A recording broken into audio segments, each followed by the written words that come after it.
hidup dengan penuh semangat, aktif, mandiri, dan produktif, menciptakan kenangan baru untuk menggapai kebahagiaan dengan teman bersama selalu, mensyukuri semua berkat yang telah kita alami. Enjoy life every day with Rukun Senior Living. Enjoy life every day with Rukun Senior Living. Menikmati kenyamanan hidup setiap hari.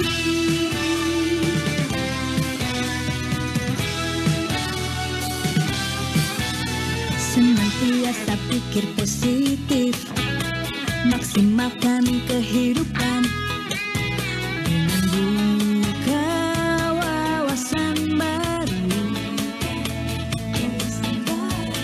berdayakan kemampuan kita untuk terus-menerus bermakna dengan teman baru dan lama, berbagi pengalaman yang telah kita jalani. Enjoy life every day with Rukun Senior Living. Enjoy life every day with Rukun Senior Living. Menikmati kenyamanan hidup, menggapai kebahagiaan dengan setiap terbitnya matahari.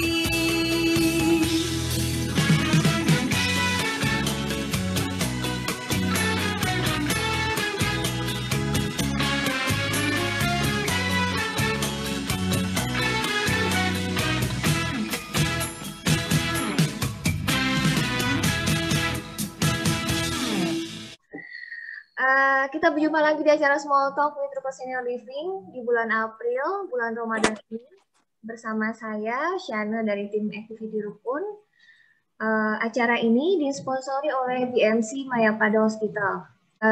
Small Talk di bulan puasa ini spesial karena kami menghadirkan 2 dokter spesialis. Yang pertama adalah Dr. Sentot Handoko.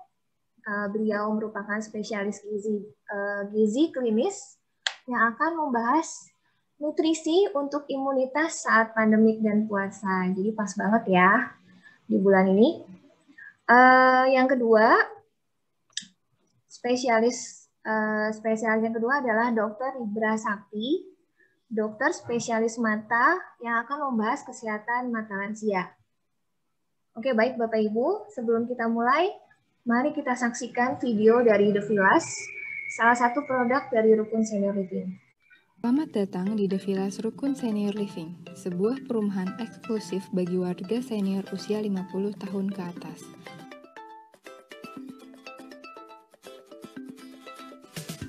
The Villas berada di Sentul Selatan yang memiliki layanan lengkap dari rumah sakit dan mall, hingga lapangan golf dan ragam destinasi wisata dan rekreasi.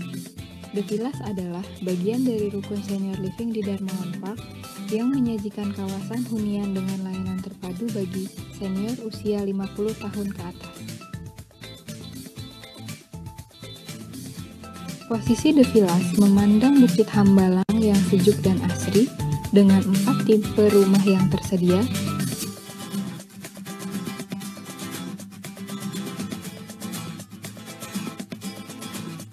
Edelweiss dengan luas bangunan 36 meter persegi, luas tanah 72 meter persegi, 2 kamar tidur dan 1 kamar mandi.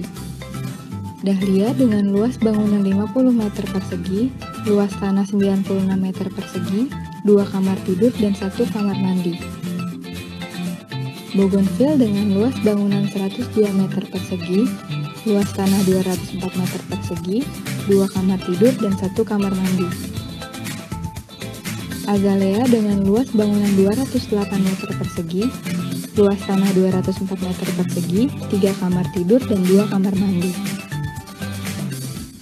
Villa dirancang dengan fitur ramah usia untuk kenyamanan dan keamanan warga termasuk kanopi, dan lebar pintu yang nyaman bagi kursi roda. Sudut dinding yang tidak tajam agar lebih aman,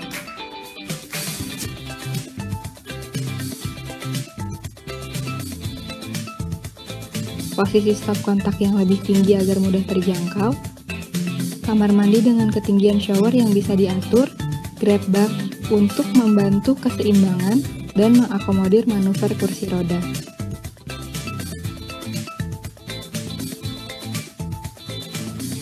Semua tipe memiliki 2 kamar tidur,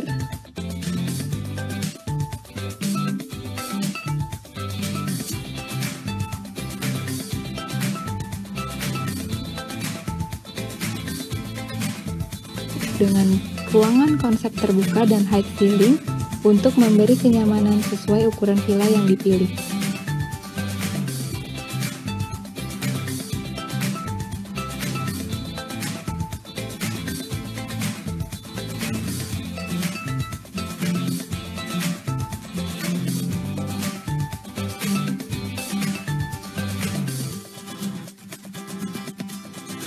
Tersedia ragam fasilitas untuk menunjang kegiatan aktif warga termasuk clubhouse dengan kolam renang, sama area outdoor lainnya. Bagian dari Continuing Care Retirement Community, kelengkapan sarana di rukun senior living secara keseluruhan termasuk sentra kegiatan, senior resort, dan sarana senior care.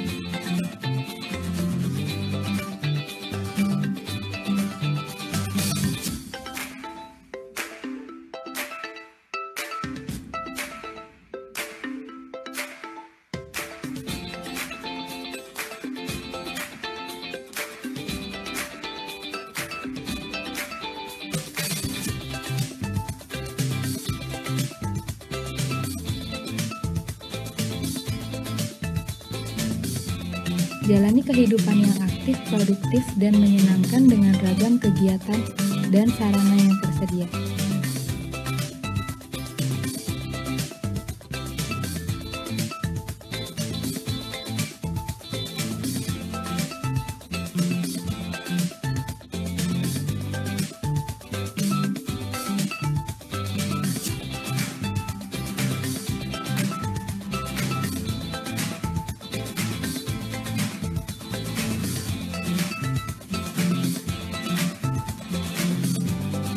Sampai jumpa di The Villas Rukun Senior Living. Selanjutnya, kita akan mendengarkan penjelasan dari Dr. Maria Lindra Pratiwi Mas tentang BMC Mayapada Hospital. Baik. Assalamualaikum warahmatullahi wabarakatuh. Selamat siang, salam sejahtera untuk semua komunitas Rukun Senior Living. Perkenalkan, saya Dr. Linggar dari BMC Mayapada Hospital.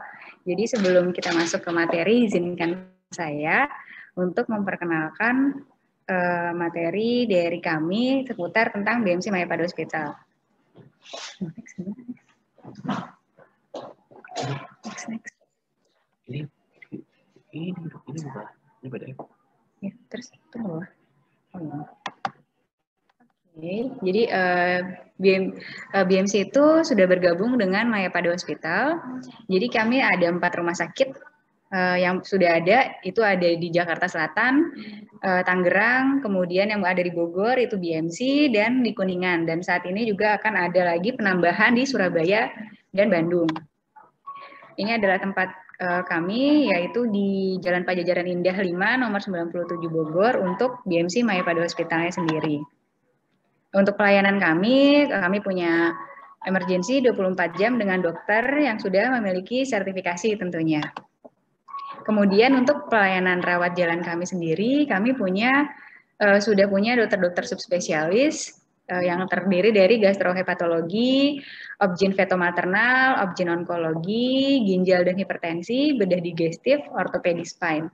Dan kemudian kami juga punya dokter spesialis, salah duanya lebih tepatnya, jadi ada 2, dokter Sakti spesialis mata dan dokter Sentot spesialis gizi klinik yang akan menjadi pemberi materi pada hari ini.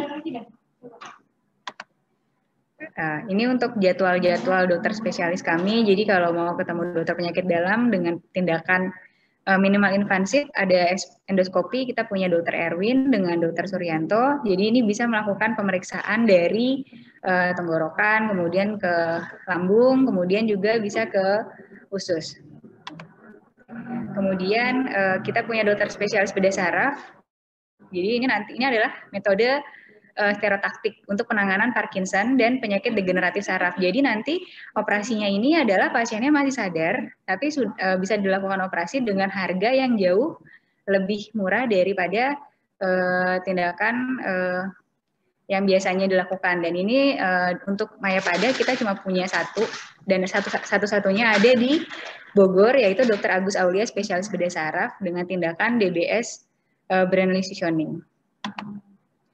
Kemudian untuk laparoskopi, jadi kalau ini adalah tindakan bedah minimal invasif juga. Jadi kalau untuk yang punya keluhan usus buntu, hernia, batu empedu, kandungan, untuk pengangkatan kandungan, pembesaran prostat, pemeriksaan saluran kencing, bagian dalam, batu di saluran ginjal, batu kandung kencing, sama polip di kandung kencing.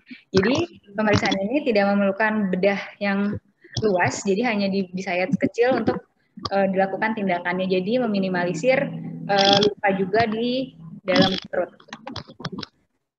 Kemudian kita punya pemeriksaan untuk cath lab, ini adalah kateterisasi jantung dan otak.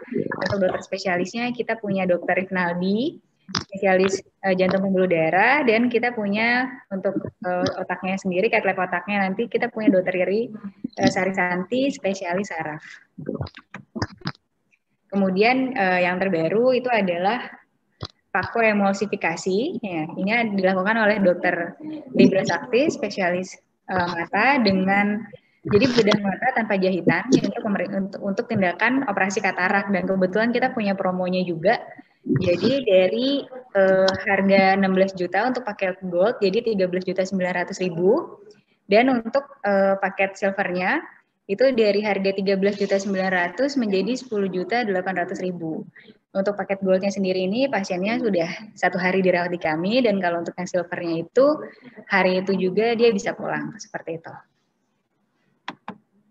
Nah, kemudian pelayanan rawat inapnya, kita punya ruang rawat inap. Memang ruang rawat inap kita desain untuk seperti di rumah atau di hotel. Jadi kalau untuk suite atau VVIP-nya seperti yang bisa dilihat, kemudian kita juga punya ruangan eksekutif, deluxe, superior sampai ke kelas 3, dan fasilitas ruang bersalinnya, perinatologinya, ruang operasinya juga kita sudah punya. Untuk layanan kami, untuk kita punya tadi sudah ada layanan unggulan yang ada di BMC itu adalah kateterisasi jantung dan otak, penanganan Parkinson, endoskopi, saluran cerna, dan hati. Untuk radiologinya kita sudah bisa melakukan CT scan 128 slice, jadi itu bisa dilihat potongan-potongannya sampai 128 slice, dan kita punya hemodialisa atau cuci darah juga. Untuk pelayanan medical check-up, kita juga bisa menerima medical check-up perorangan dan individu, medical check-up massal untuk seluruh perusahaan yang bisa dilakukan di rumah sakit BMC Mayapada Hospital atau di perusahaan. Kita juga punya promo Ramadan, jadi untuk bapak-bapak dan ibu-ibu, untuk keluarga besar semua yang memang mau memeriksakan medical check-up, pemeriksaan di Ramadan ini supaya nanti pencernaannya atau jantungnya, untuk ngecek diabetesnya itu bisa. Kita punya promo layanan home care. Jadi layanan home care ini kita bisa home visit oleh dokter, perawat, bidan, fisioterapi, laboratorium, dan farmasi. Jadi untuk yang mau suntik vitamin, mau bersihin luka, atau injeksi, atau misalnya perawatan setelah melahirkan, atau fisioterapi, kemudian pasca stroke seperti itu, cedera itu bisa, atau pengambilan darah, atau kalau yang sekarang kalau misalnya mau swab PCR juga kita bisa datang untuk ke rumah. Oke, kita juga menyediakan telekonsultasi, jadi untuk warga rukun senior yang masih takut ke rumah sakit, kita bisa konsultasi, nanti juga bisa konsultasi gizi atau konsultasi mata dengan dokter spesialis kita, yang hari ini menjadi pembicara, nanti bisa dihubungi ke nomor ini. Jadi nanti sistemnya seperti video call. Jadi Bapak dan Ibu sekalian ada di rumah, dokternya ada di rumah sakit, nanti obatnya kita kirimkan pakai ojek online seperti itu. Jadi nggak perlu ke rumah sakit. Nah, bagi ibu, bapak yang punya cucu, yang punya anak masih baby, kita juga punya layanan klinik khusus vaksin. Jadi ini vaksinnya khusus untuk si buah hati selama setiap hari Sabtu. Supaya nanti nggak perlu masuk ke dalam rumah sakit, kita punya ruangan sendiri untuk vaksin. Jadi babynya bisa divaksin tetap di BMC, tapi nggak perlu masuk ke dalam rumah sakit. Ini juga kita punya harga promo sekarang untuk swab PCR. Jadi yang mau swab kita juga bisa punya. Dan kalau misalnya Bapak Ibu sekalian nih yang mau vaksin atau sesudah vaksin mau ngecek penilaian apakah dalam tubuh kita habis divaksin, kalau bagi lansia sekarang sedang ada ya vaksin. Itu mau setelah divaksin apakah vaksinnya sudah bekerja dalam tubuh untuk perlindungan, bisa pemeriksaan serologi kuantitatif, itu harganya 199.000. Kemudian kita juga sudah punya drive-thru di Cimanggu untuk Bapak Ibu sekalian yang mungkin punya rumah di daerah Cimanggu, kita bisa lakukan swab PCR di sana. Kemudian untuk keluarga Bapak Ibu sekalian yang pernah terdiagnosa COVID tapi masih ada keluhan, nah itu juga kita punya nih namanya Post-COVID Recovery and Rehabilitation Center. Jadi di situ layanan bagi pasien yang sudah dinyatakan sembuh dari infeksi COVID tapi masih punya keluhan-keluhan post-COVID, nanti bisa langsung dilakukan di rehabilitasi atau pengobatan atau pemeriksaan di BMC. Oke, nah ini ada paket-paketnya kalau misalnya mau screening-screening seperti itu. Nah, yang tadi ini tes serologi antibodi kuantitatif, jadi untuk ngecek apakah kita sudah punya antibodi untuk melawan COVID. Ini bisa dicek di sini, atau kalau yang sudah vaksin, untuk ngecek apakah vaksinnya sudah mulai bekerja, sudah mulai bekerja dalam tubuh, bisa dilihat di sini. Nah, atau bagi yang belum vaksin, mau ngecek dulu apakah tubuh ini siap untuk menerima vaksinnya. Kita juga punya pemeriksaan pre-vaksin, dan yang sesudah kita juga punya pemeriksaan post-vaksin. Nah, ini untuk kontak-kontaknya, jadi kalau bisa menghubungi di sini untuk pendaftarannya, bisa di linknya, dan bisa juga menghubungi kita di nomor sini juga ada nomor kami nanti sebagai tim, ada Ibu Siti Arafa, ada Bapak Gali, Ibu Murefta, ada Arif, Yohana, dan Dilestari. Sekian presentasi dari saya, terima kasih. Oke, terima kasih Dr. Maria atas penjelasannya. Kemudian kita akan masuk ke dalam pembahasan small talk kita siang ini. Baik, untuk materi pertama yang akan diisi oleh Dr. Sentot Handoko dan akan dilanjut ke materi kedua oleh Dr. Liber Sakti. Untuk penjelasan materi pertama kepada Dr. Sentot, kami persilakan. Oke, baik. Apakah kedengaran suara saya? Sudah Dok. Ya, baik. Assalamualaikum warahmatullahi wabarakatuh. Selamat siang, salam sejahtera untuk kita semua. Saya akan membahas tentang nutrisi. Saya share dulu ya.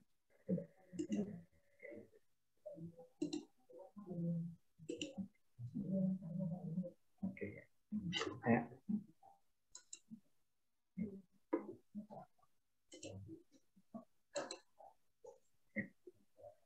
Apakah sudah terlihat? Sudah Dok. Sudah, oke, baik. Terima kasih. Saya membicarakan tentang nutrisi untuk meningkatkan daya tahan tubuh saat puasa dan masa pandemi COVID-19.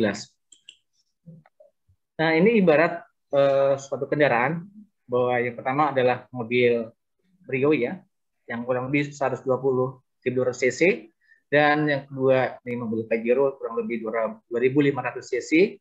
Yang berikutnya adalah bis kurang lebih 4.000 cc.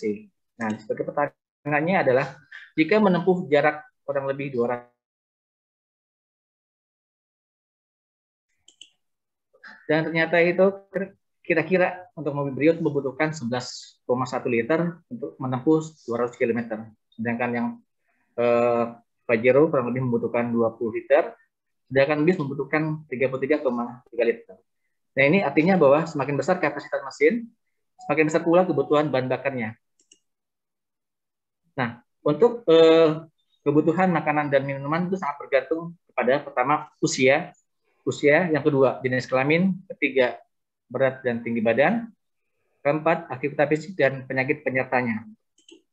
Nah, ini sebagai contoh, misalkan ada laki-laki kembar 3, yang satu diabetes, yang satu menderita gagal ginjal, yang satu menderita TBC. Nah, ini dari ketiga kriteria ini dia tentunya memiliki kebutuhan kalori dan komposisi yang berbeda. Misalnya kalau pada gagal ginjal itu kita batasi kebutuhan proteinnya, dan pada diabetes kita bahas tentang karbohidrat dan gulanya, dan TBC membutuhkan kalori yang lebih tinggi. Jadi tergantung dari usia, jenis kelamin, aktivitas yang dilakukan, dan penyakit yang dideritanya. Nah, untuk kebutuhan kalori itu rata-rata orang Indonesia itu kurang lebih sekitar 1.500 sampai 2.000 kilokalori per hari, dan jumlah makronutrien dan mikronutrien itu harus seimbang. Ya, jadi kira-kira kurang lebih 25 sampai 35 kalori per kilogram berat badan per hari. Nah, jadi pengertiannya bahwa nutrisi adalah segala sesuatu yang dimakan dan bagaimana tubuh dapat mempergunakannya. Nutrien adalah zat kimia organik atau anorganik yang ditemukan dalam makanan yang diperlukan untuk berfungsinya tubuh. Jika intake atau masukan makanan yang adekuat harus cukup, berarti nutrien itu adalah esensial. Nah, nutrisi itu terdiri dari protein, karbohidrat, lemak, vitamin, dan mineral. Nah, jadi jumlah makronutrien dan mikronutrien itu harus seimbang. Nah, untuk kebutuhan nutrisi seperti karbohidrat sebagai zat gizi sumber energi yang penting bagi makhluk hidup, ya, seperti nasi, pasta, kentang, roti, dan lain-lain. Ini ada karbohidrat kompleks dan karbohidrat yang simpel. Sebaiknya kita memilih untuk karbohidrat yang kompleks. Dan kebutuhan karbohidrat kita itu rata-rata per hari kurang lebih 45 sampai 65%. Dan dalam 1 gram karbohidrat itu mengandung sekitar 4 kalori.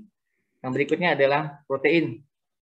Protein adalah makronutrien yang dibutuhkan tubuh dalam jumlah yang cukup, terdiri dari jumlah asam amino yang diperlukan agar tubuh berfungsi dengan baik.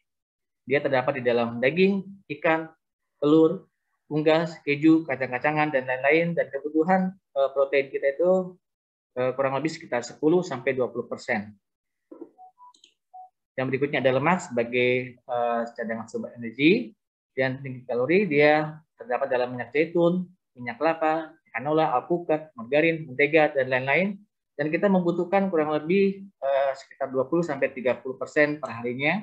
Dan setiap 1 gram itu mengandung 9 kalori. Dan juga tidak kalah pentingnya, kita juga membutuhkan vitamin dan mineral. Terdapat pada sayur dan buah-buahan. Dan kita harus membutuhkan vitamin dan mineral itu minimal sesuai dengan angka kebutuhan gizi kita harian. Yang berikutnya adalah air. Air itu kita juga jangan kurang lebih 1,5 sampai 2 liter per hari. Dan kira-kira kurang lebih 30 sampai 35 cc per kilogram berat badan per hari. Nah, bagaimana dengan gizi seimbang? Gizi seimbang adalah susunan makanan sehari-hari yang mengandung zat-zat gizi dalam jenis dan jumlah yang sesuai dengan kebutuhan tubuh dengan memperhatikan prinsip. Pertama adalah keanekaragaman pangan. Jadi makanan kita harus bervariasi. Jadi tidak hanya satu sumber makan aja. Contohnya misalnya sayur-sayuran harus bervariasi, ada warna merah, ada kuning, hijau, dan lain. Yang kedua, berperilaku hidup bersih. Ketiga, aktivitas fisik yang teratur. Dan keempat, mempertahankan berat badan yang ideal atau normal. Nah, ini adalah tumpang gizi seimbang yang tadi saya jelaskan, bahwa yang paling penting adalah keempat ini harus dipenuhi.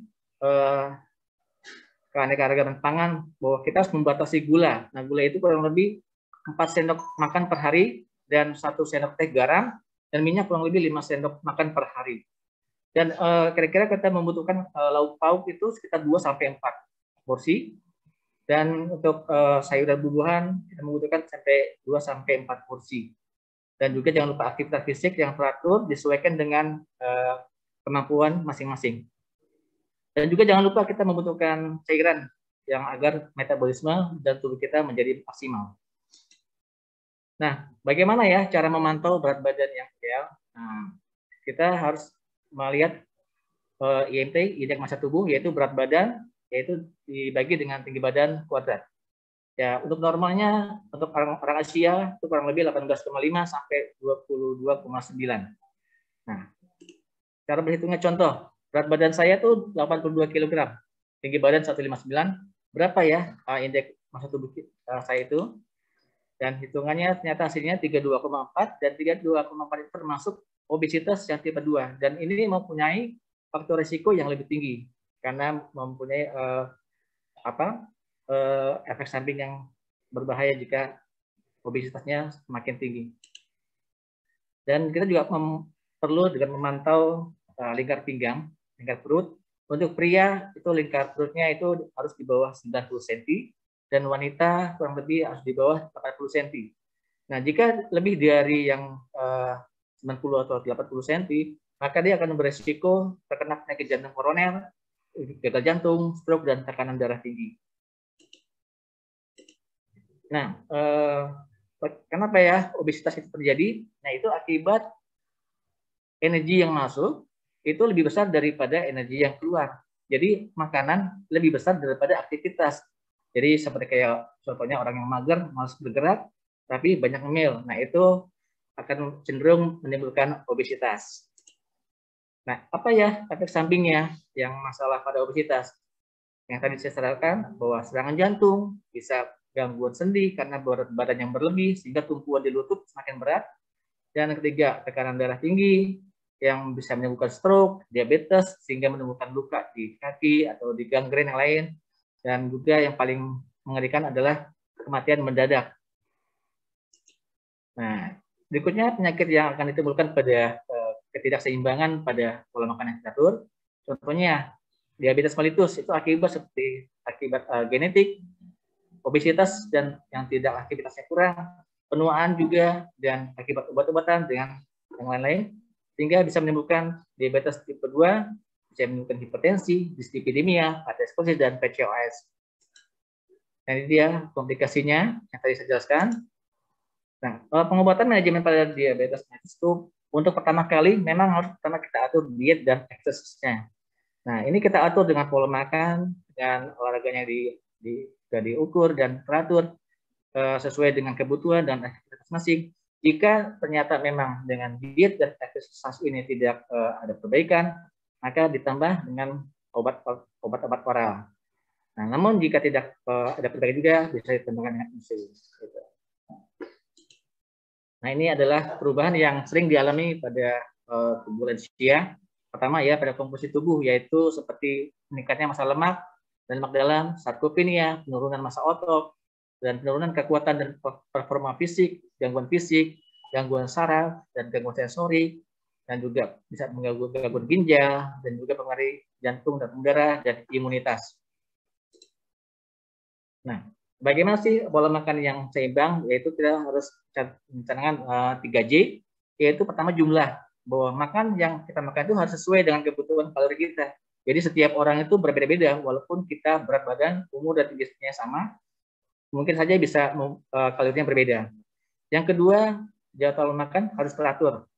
Nah, kenapa harus teratur? Karena harus disesuaikan dengan pemasukan lambung, dan juga kalau kita makan teratur membuat hormonal pencernaannya menjadi lebih baik. Yang ketiga, jenis dan komposisi variasi makanan juga harus diperhatikan. Yang terakhir adalah jurus masak. Hindari goreng-gorengan dan tumis dengan minyak. Nah, ini gambar posisi sekali makan. Ini misalnya dalam satu piring kita bagi dua. Yang setengah piringnya itu adalah terdiri dari buah-buahan dan sayur-sayuran. Yang dibagi lagi setengahnya lagi, yang dibagi lagi dua. Yang seperempatnya sebagai lauk pauk dan berikutnya makanan pokok. Dan juga jangan lupa air putih cukup. Batasi sumber-sumber yang mengandung gula dan garam dan minyak yang terlalu tinggi. Lalu bagaimana peranan mikronutrien pada masa pandemi? Nah, contohnya bahwa vitamin A. Vitamin A berperan dalam sebagai anti-infeksi, juga bisa meningkatkan regulasi komponen spesifik dan sistem imun innate, memelihara barrier sel mukosa kulit, saluran pernapasan, saluran cerna, meningkatkan fungsi sel natural killer dan makrofag dan sel limfosit, Kebutuhan akar gizi kita itu kurang lebih 600 sampai 600 mikrogram per hari. Nah, kita dengan makan 100 gram kuning telur saja sudah bisa mencukupi kebutuhan AKG kita vitamin A. Atau dengan 100 gram hati ayam sudah bisa mencukupi kebutuhan kita. Yang berikutnya adalah vitamin B6, B12, asam folat.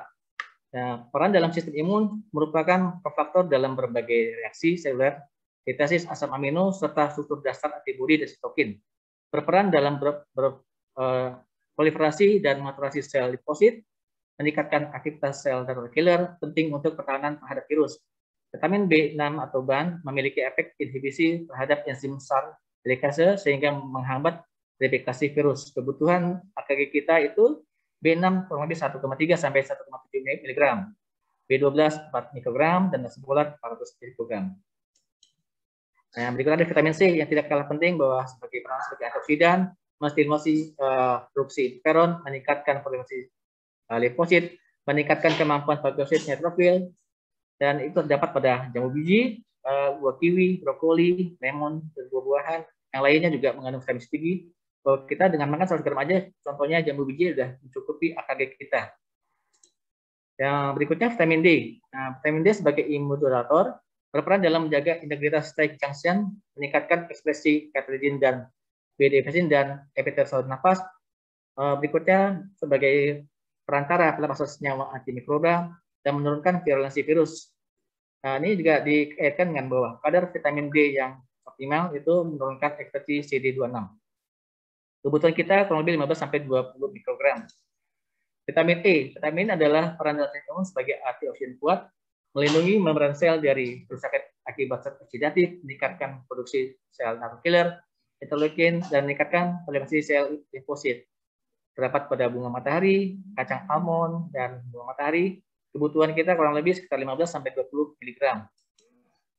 Dan berikutnya ada selenium. Nah, selenium bermanfaat sebagai tubuh dan juga memiliki sebagai penghambat AC, potensial bermanfaat sebagai terapi COVID-19 dan proliferasi sel limfosit dan produksi imunoglobulin, dan juga sebagai metabolisme hormatoid, sebagai sintesa DNA dan perlindungan dari stres oksidatif. Kebutuhan kita kurang lebih 24 sampai 30 mikrogram. Terdapat pada ikan, udang, daging, dan kacang-kacangan. Berikutnya zinc. Zinc berperan dalam sistem imun sebagai antioksidan, mempertahankan integritas membran sel, berperan dalam sistem imun adaptif, mendukung proliferasi sel limfosit T, menghambat replikasi virus sehingga berpotensi menghambat replikasi virus SARS-CoV-2 sehingga juga dapat menurunkan ekspresi reseptor AC2. Terdapat pada tiram, kepiting, daging sapi. Kebutuhan kita kurang lebih 8 sampai 11 mg per hari. Yang berikutnya adalah zat besi. Zat besi sebagai respon imun melalui produksi sitokin proinflamasi berperan dalam sintesis enzim yang krusial dalam pembentukan sel-sel imun. Kadar zat besi yang terlalu tinggi pun justru akan meningkatkan keparahan terhadap infeksi. Dan kebutuhan kita untuk laki-laki kurang lebih 9 mg per hari, untuk perempuan 8 sampai 18 mg per hari. Bisa didapatkan dalam daging sapi, biji bayam, hati ayam, dan daging lainnya. Berikutnya adalah omega 3. Omega 3 kandungan omega 3 EPA dan DHA memiliki efek yang menguntungkan pada fungsi utama biologis termasuk sebagai respon imun dan inflamasi. Bisa terdapat dalam fish oil, dapat menurunkan kejadian trombosis dan juga menjaga kesehatan jantung. Dia ini terdapat pada ikan kembung, ikan salmon, ikan tuna, dan ternyata ikan kembung omega 3-nya lebih tinggi daripada ikan salmon. Dan ikan teri juga lumayan tinggi, kurang lebih 2100 mg dalam 100 gramnya. Kebutuhannya kurang lebih untuk anak-anak sekitar 500 sampai 900 mg per hari, dewasa kurang lebih 1600 mg per hari, dan untuk wanita dewasa kurang lebih 1100 mg per hari. Nah, ini yang tadi saya sebutkan mekanismenya, dan ini juga tadi yang disebutkan tadi. Nah, ini juga yang saya jelaskan tadi bahwa EPA terdapat pada yang kita tadi bersama ya. Nah, bagaimana ya gizi seimbang pada saat puasa? Nah, pola puasa bulan Ramadan itu dapat meningkatkan kesehatan seseorang, tapi jika tidak mengikuti pola makan yang perilaku yang benar, maka dapat mungkin memperburuk kesehatan. Nah, untuk mendapatkan manfaat penuh puasa, seseorang harus memperhatikan jenis dan jumlah makanan yang akan dinikmati saat berbuka dan sahur. Nah, Dalam keadaan yang normal, ketika berpuasa, gula darah akan disimpan dalam hati dan otot dalam bentuk glikogen sebagai cadangan energi. Namun pada saat berpuasa, glikogen yang pertama kali dipecah untuk menghasilkan energi. Jika setelah glikogen habis, maka lemak tubuh akan menjadi sumber energi berikutnya. Nah, bagaimana dengan sahur? Nah, sahur yang baik dan yang sehat adalah sahur dengan porsi yang sedang dan memberikan energi yang cukup selama berjam-jam. Nah, komposisinya terdiri dari protein, lemak, dan karbohidrat, sedangkan karbohidrat yang kompleks, karena karbohidrat kompleks itu membutuhkan waktu untuk dirubah menjadi energi. Karbohidrat kompleks akan diproses pelan-pelan untuk menjadi tenaga, dan berikutnya adalah makanan yang kaya serat juga terdapat dicerna secara pelan-pelan, terdapat pada sayuran dan buah-buahan.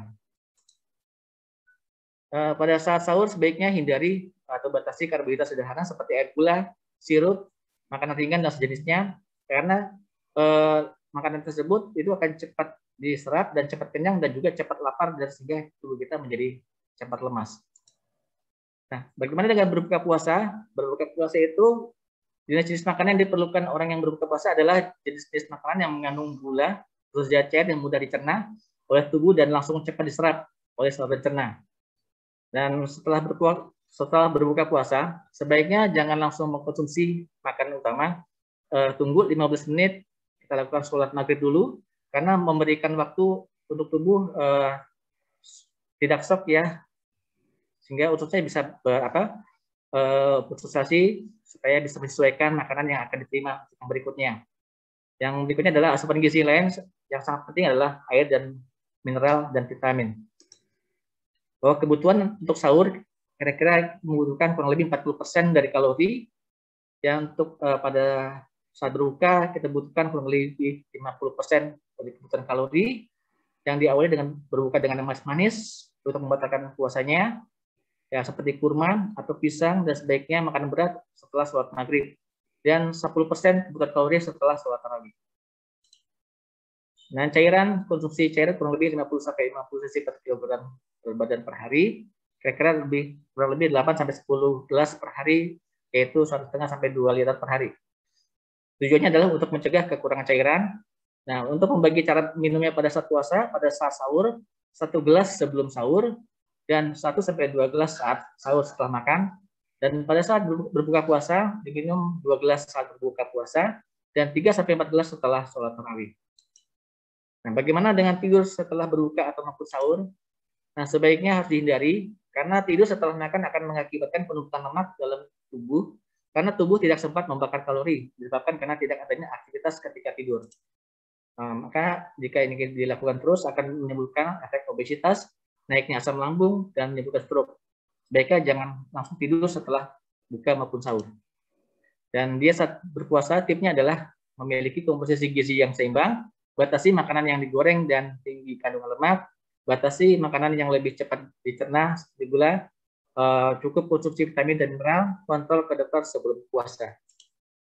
Nah, ini adalah contoh misalnya kita makan Indomie, bahwa satu bungkus Indomie aja itu kurang lebih 480 kalori, jadi satu bungkus aja udah seperti makan 3 porsinya nasi. Dan jadi lebih banyak ya, sebaiknya dihindari saat sahur.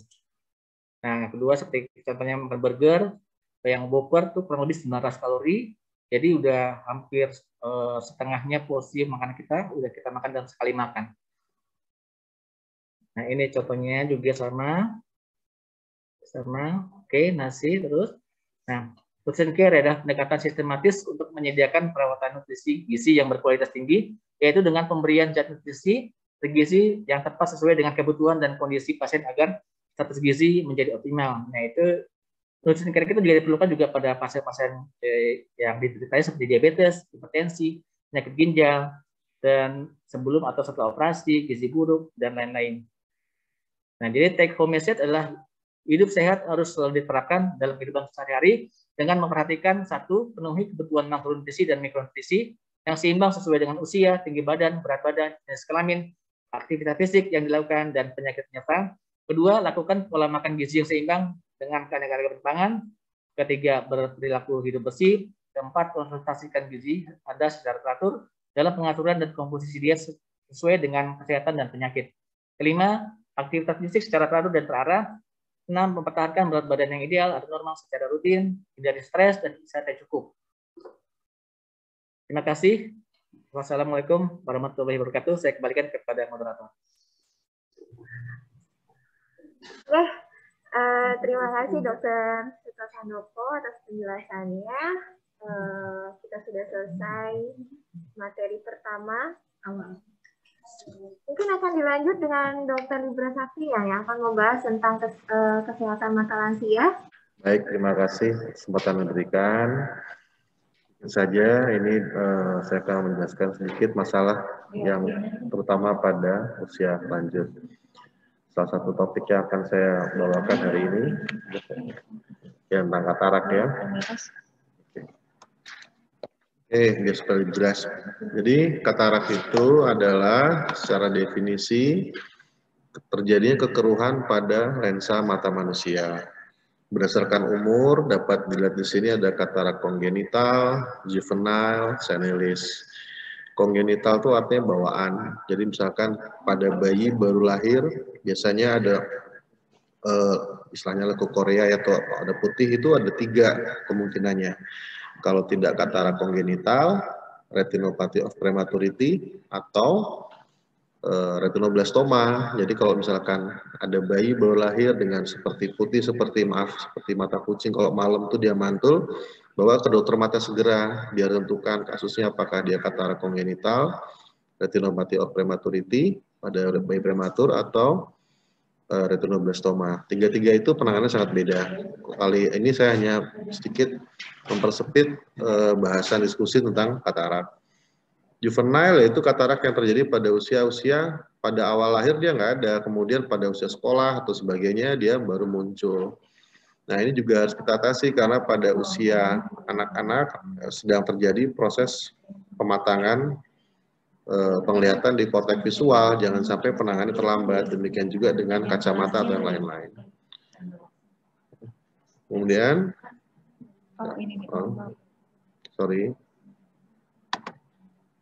udah. Kemudian yang ketiga ini adalah katarak senilis ya, senile ya, balik lagi. Senilis itu berarti usia. Biasanya, nah ini dia sesuai dengan topik kita nih. Senilis itu berarti pada usia-usia lanjut. Usia-usia lanjut itu berapa sih? Ya macam-macam. Literatur ada yang bilang di atas 40 udah mulai katarak, ada yang 50, ada yang 60 ya. Kemudian penyebab-penyebab lain ya traumatika. Traumatika itu artinya dapat diakibatkan oleh benturan, tajam, tumpul, misalkan kok ada nggak sih katarak yang pada usia muda? Ada. Misalkan dia kebentur, dia macam-macam trauma tumpul, trauma tajam.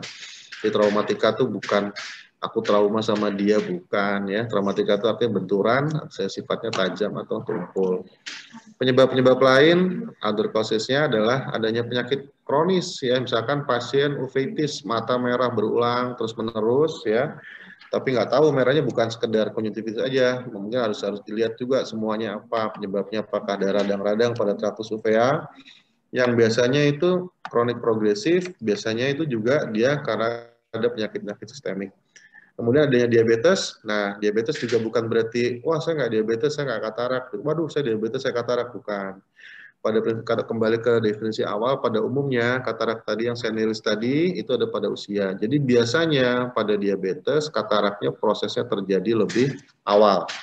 Gitu. Berarti gara-gara diabetes jadi katarak, tapi mungkin yang tidak diabetes pun juga dalam perjalanannya karena usia dia akan menjadi kekeruhan pada lensa. Kemudian obat ini paling sering sekali. Obat-obat ini paling sering biasanya pada lansia juga adanya suka sakit lutut, kemudian dokternya mungkin kasihkan antiinflamasi, steroid ya, obat-obat steroid untuk antiinflamasi, pengurangan nyeri. Nah, biasanya itu obatnya kan diawasi oleh dokter ahli. Tapi kadang-kadang ada beberapa pasien, obatnya ini aja, beli aja deh, diulang tanpa resep dokter sendiri, ngulangin sendiri. Nah, itu obat-obatan itu juga banyak sekali bisa menyebabkan katarak. Selain steroid, selain bisa menyebabkan katarak, juga kemudian dapat mengakibatkan peningkatan tekanan intraokular, menyebabkan glaukoma atau kerusakan pada saraf mata. Apalagi sih selain obat-obat yang nyeri lutut, biasanya tuh jamu-jamuan itu, lagi capek suka minum jamu ini, jamu itu, obat ini, pil itu gitu ya. Nah, jamu-jamuan yang kadang-kadang kita nggak tahu komposisinya apa dan sebagainya. Ya, kalau jamu boleh nggak sih? Boleh-boleh aja. Kalau ibu bikin sendiri, tahu apa yang dimasukinnya, tahu apa yang dibikinnya, mungkin bisa ada di literatur lain yang saya juga dapat dicari.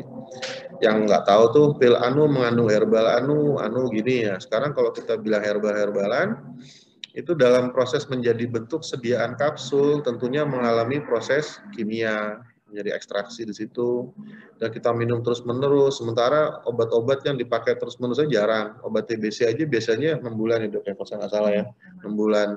Atau obat-obat yang lain biasanya dengan pengawasan. Karena ini kalau obat herbal diminum terus, kita dengan proses kimia tertentu dalam prosesnya dapat juga terjadi perubahan pada struktur protein lensa yang menyebabkan lensa menjadi buram.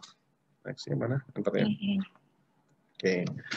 Kemudian apabila pasien datang dengan keluhan buram, berkabut, penglihatan dan berkurang dan sebagainya, kita akan lihat dulu kataraknya. Kataraknya itu setebal apa? Ini saya istilah aja, istilah kedokteran aja saya menggunakan grading LOX 3. Dilihat ketebalannya di mana? Apakah di anterior, apakah di nuklear, apakah di posteriornya. Kemudian selain kataraknya, dilihat juga tuh retinanya bagaimana, apakah retinanya ada apa namanya kelainan yang lain gitu. Jadi kalau misalkan maaf ya, misalkan saya umpamakan televisi gitu ya.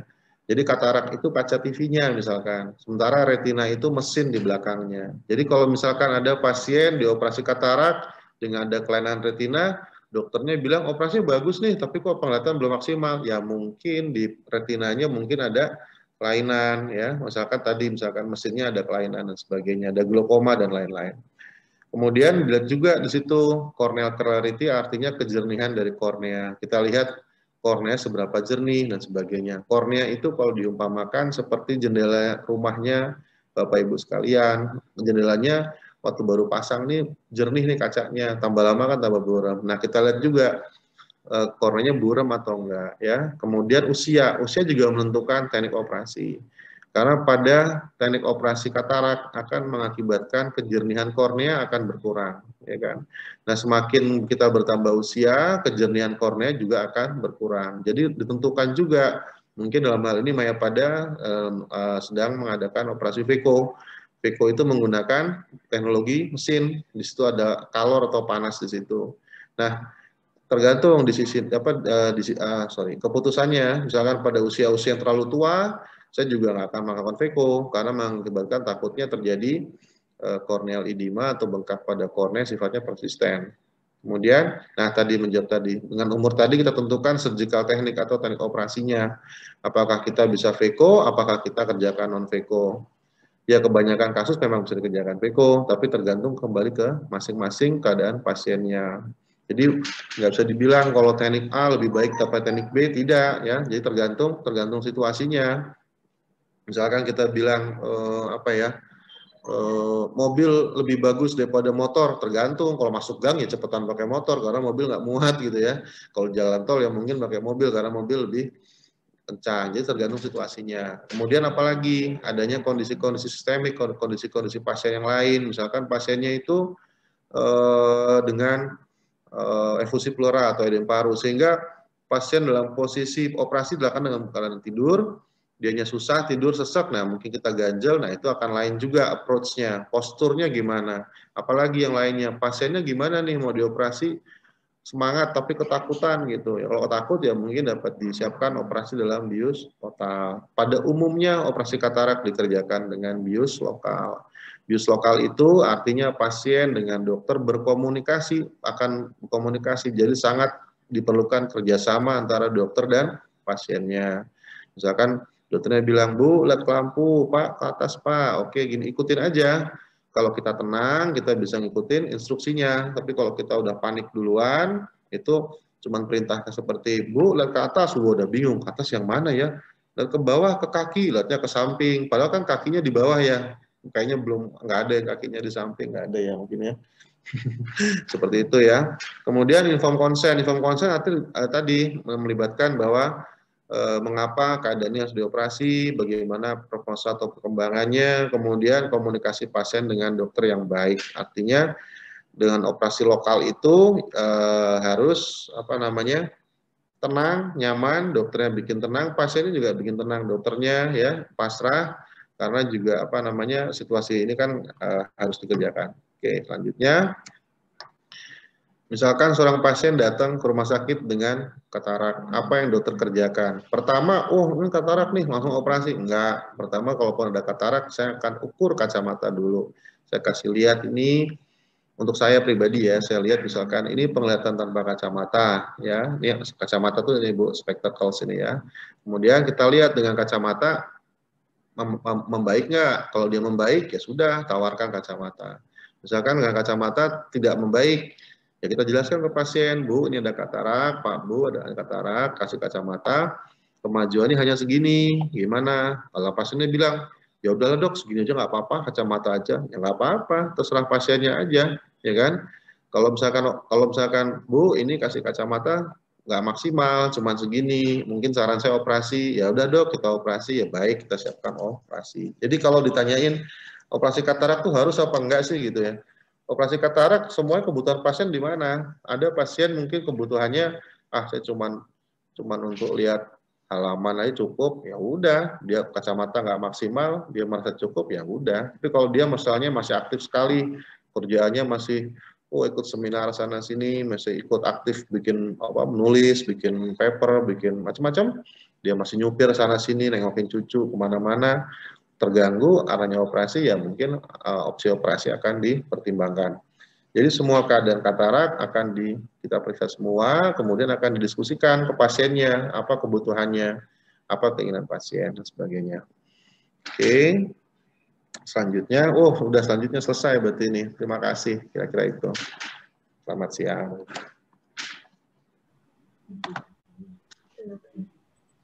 Oke, terima kasih Dr. Libra untuk penjelasannya. Baik, ini sudah ada pertanyaan yang masuk ke chatnya.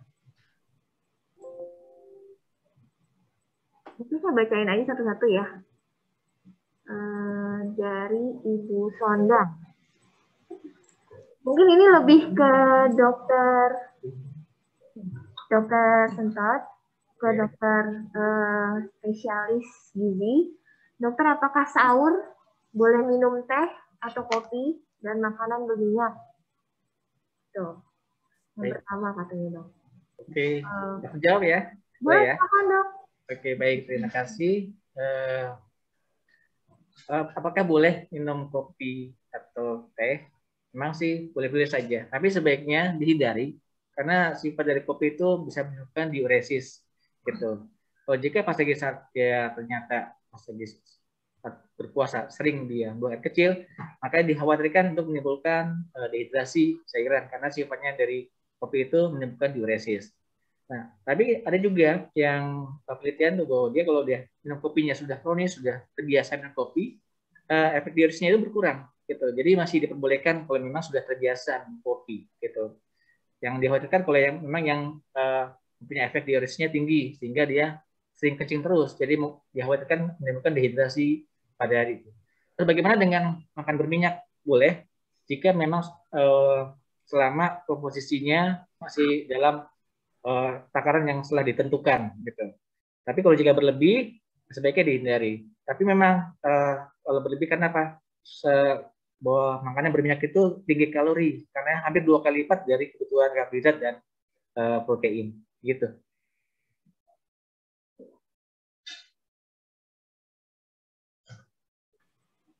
Oke, terima kasih Dr. Sentot. Tapi jangan kemana-mana karena masih ada pertanyaan selanjutnya. Ini masih dengan Ibu atau Bapak Sondang di Depok, menanyakan ke Dr. Libra Sakti, dokter spesialis mata. Beliau menanyakan, dokter, kenapa mata saya sebelah kiri tiba-tiba berkedip-kedip dari pipi sampai ke bibir kiri. Nah, itu kenapa tuh, dok? Ya, jadi kalau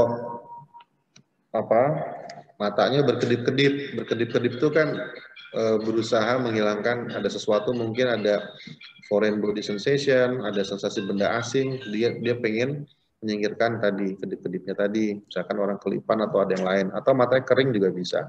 Tapi kalau sampai pipi ke bibir kita nggak tahu juga apakah dia ada kelainan saraf, ada tik fasialis, jadi ada apa namanya gerak terus tuh pipi ke bibirnya. Sebaiknya sih ya kita periksain aja, datang ke poli, kemudian kita lihat penyebabnya kenapa matanya berkedip-kedip dari pipi sampai ke bibir kiri. Apakah kasusnya kasus di spesialis mata, apakah kasusnya di bidang neurologi atau dokter spesialis saraf.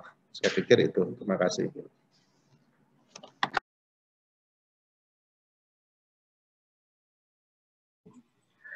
Baik, terima kasih Dr. Libra. Demikian Bapak atau Ibu Sondang dari Depok, itu pertanyaan dari dokter. Oh, itu jawaban dari kedua spesialis dokter kita hari ini. Ini dari Ibu Yuliana Lubis yang menanyakan mungkin lebih ke gizi ya. Dok, kalau setelah makan jedanya berapa lama baru boleh tidur? Yang kedua, daging merah sekarang tidak diketahui tidak begitu baik untuk tubuh. Penggantinya apa ya dok yang lebih baik? Oke, baik, terima kasih. Kapan sebaiknya kita tidur? Sebaiknya sih jangan langsung tidur ya, karena kalau pas lagi kita habis sahur, pas kita tidur, sehingga makanan yang kita makan itu belum sempat diolah untuk menjadi energi ataupun disimpan ke dalam sebagai glikogen ya. Nah, sebaiknya jeda kurang lebih sekitar 2-3 jam setelah makan, itu sebaiknya jangan tidur, tunggu sekitar 2 jam, baru setelah itu sampai pos malam sudah lewat, baru boleh tidur sebaiknya. Nah, terus yang kedua tadi tentang daging merah dok. Daging merah ya. Memang kalau daging merah itu lebih tinggi lemak jenuhnya ya, gitu. Memang lebih baik dihindari. Kita boleh makan daging merah kurang lebih 1-2 porsi dalam 1 minggu. Nah, sebaiknya itu aja. Terus yang penggantinya sebaiknya kita makanan yang dari ikan-ikan laut ya, proteinnya. Karena di ikan laut atau ikan-ikanan, karena dia mengandung omega 3. Gitu. Karena omega itu lemak yang bagus untuk di tubuh kita. Dan juga ada sumber protein lain seperti daging nabati, bisa tahu atau tempe, gitu proteinnya. Dan protein lain pun putih telur ya, itu juga lumayan lebih bagus karena juga mudah dicerna. Gitu. Sebaiknya hindari daging merah, itu dibatasi kurang lebih 1-2 porsi dalam 1 minggu. Gitu. Berarti 1-2 porsi dalam 1 minggu dan lebih baik makan telur putih telur dan ikan lebih bagus ya dok ya. Ikan ya. Baik, untuk Ibu Yuliana Lubis mungkin sudah menjawab ya untuk pertanyaannya. Dan berikutnya ke pertanyaan dari Ibu Helen ini. Ini mungkin ke Dokter Libra. Ibu Helen menanyakan kalau kelihatan ada bayangan 2, apakah ada katarak dok? Jadi berbayang gitu dok kayaknya sih. Ya. Bayangan 2 atau penglihatan double, kembali kita lihat dulu nih, apakah objeknya 2, kita lihat alignment matanya gimana, kanan sama kiri bagaimana. Kemudian kalau bayangan 2-nya karena kelainan kacamata, bisa juga bayangan 2. Jangan-jangan cuma kacamata saja, bisa kan? Ya. Atau memang ada kelainan saraf, gerakan bola mata kanan kiri nggak sama, mungkin bisa juga. Atau memang katarak, bisa juga. Jadi baiknya tetap kita lihat penyebabnya apa, nanti datang ke poli ya, ke poli untuk diperiksa lebih lanjut. Nah, kalau untuk ke poli mata mungkin pesannya buat audiens hari ini, baiknya selalu ada yang nganter. Karena apa? Biasanya saya akan melaksanakan pemeriksaan saraf mata atau retinanya. Akan ditetes sehingga setelah ditetes itu pupil akan lebar. Efeknya setelah ditetes itu penglihatan menjadi silau, buram selama 6 jam. Jadi enaknya ada yang nganter sehingga saya bisa detail melihat kataraknya setebal apa, misalkan ada saraf matanya bagaimana, retinanya bagaimana, sebaiknya begitu. Terima kasih. Ibu Helen masih menanyakan, ini saya nggak tahu nih, ini lebih ke dokter Sentot apa ke dokter Libra, soalnya beliau menanyakan kalau hasil lab saya hanya 28,5, perlu minum vitamin, lab D3-nya saya hanya 28,5, perlu minum vitamin D3 dan K2, kalau perlu berapa dosisnya dok? Baik ya, 28,5 jadi mendekati normal ya. Bahwa nilai normal kita itu kurang lebih 30 sampai 100. Sebenarnya sih kalau kita makanan udah cukup seperti di dalam telur, kuning telur ya, atau di ikan, atau dalam susu. Nah itu kalau kita makan aja kurang lebih 4 sampai 5 porsi ikan aja itu udah lumayan bisa mencukupi. Yang kedua, kita juga dibantu juga berjemur dengan matahari. Nah itu juga akan tujuannya untuk bisa memproses perubahan dari vitamin D menjadi D3-nya. Nah terus untuk kebutuhannya memang kalau untuk suplementasi kita bisa tambahkan kurang lebih 1.000 sampai 2.000 unit per hari gitu. Tapi kalau makan sudah cukup, pernah cukup, baiknya nggak apa-apa, diperbanyak aja makanan yang sumber-sumber vitamin D seperti susu, daging, misalnya dalam telur, kuningnya, hati ya. Sebaiknya dicoba dulu dari makanan. Kalau memang merasa di setiap berikutnya tidak cukup, bisa ditambahkan dengan vitamin D3 1.000 sampai 2.000 unit per harinya. Gitu. Terima kasih Dr. Minta. Mungkin untuk yang ibu bapak yang lain ada pertanyaan mungkin bisa diketik di chat ini. Ini ada 2 pertanyaan yang ditujukan kepada Dr. Libra. Dokter, dari Ibu Hendrawati Harja ya, saya membacakan pertanyaannya. Dokter, apakah mata saya tiap hari ditetesi Senfresh 1x1 tetes malam saja? Boleh nggak? Mungkin gitu kali pertanyaannya, Dok.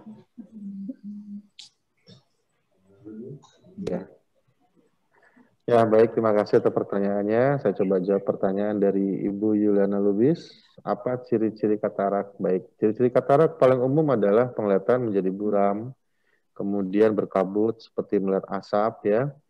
Kemudian ada juga tipe katarak yang kalau malam melihatnya lebih jelas, Dok, tapi kalau siang malah tambah buram, ada yang seperti itu. Tapi garis besarnya adalah penglihatan menjadi buram.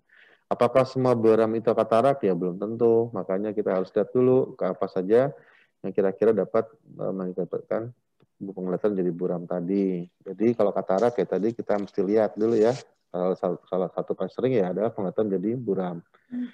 Kemudian ini dari Ibu Hendrati Harja, dokter bolehkah mata saya tiap hari ditesi Senfresh 1x1 tetes malam saja? Baik.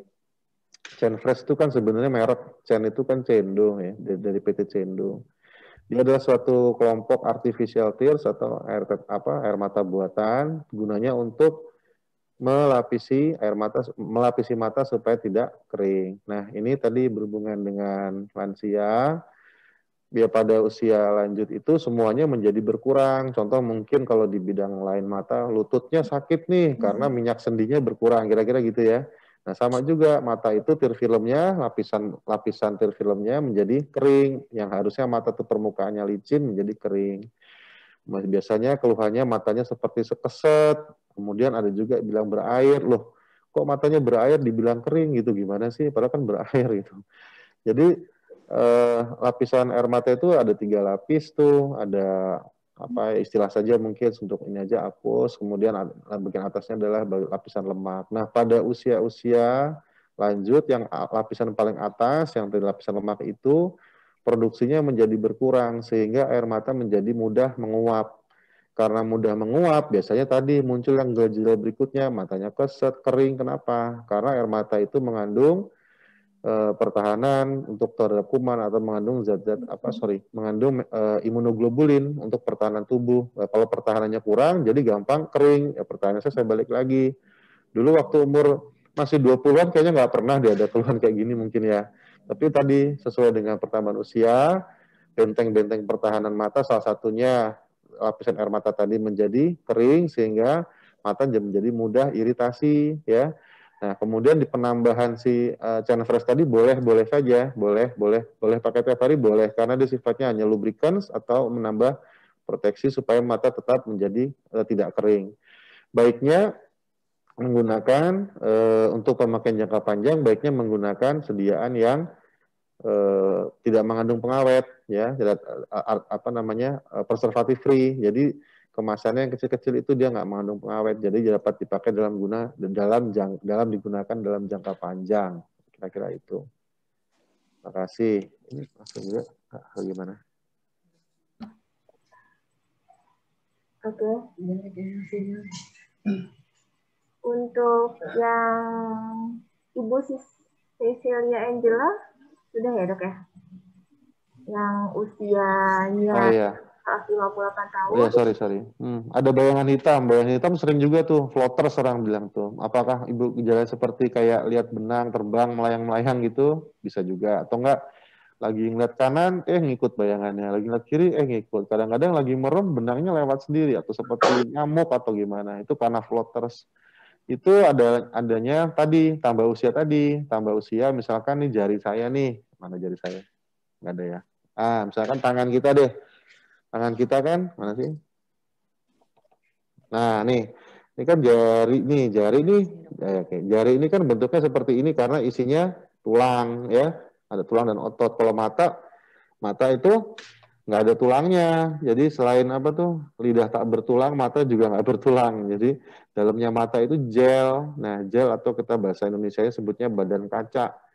Tambah usia, badan kacanya menjadi mencair sehingga ngambang gitu di dalam matanya, dia makanya memberi keluhan yang seperti Ibu ceritakan tadi. Tapi apakah setiap yang hitam-hitam itu karena usia? Belum tentu juga. Ada infeksi juga namanya toksoplasma.